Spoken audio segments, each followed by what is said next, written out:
Write a prompt what you need. Ensure you ask for a table format. Here, for simplicity, I asked for a table of 50 leadership quotes.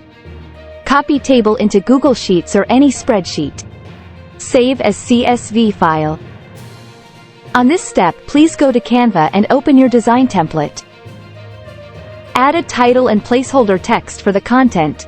Here I added quote of the week, title, and then holding text for the author and the quote that ChatGPT generated. On step 6, spice up your design with your brand visuals. Open Apps and install Bulk Creator. Go to Apps and search for Bulk and then install Bulk Creator. Now open Bulk Creator app.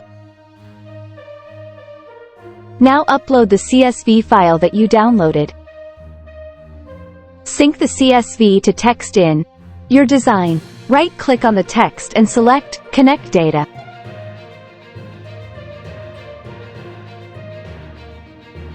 Now choose the relevant data to connect.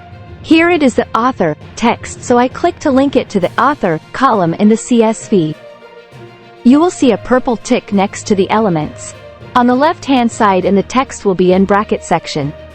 Please ensure you now format the text as you want. Click Continue, and then Generate, and watch the ultimate magic happen. Amazing GG! A new file will be created with 50 pieces of creative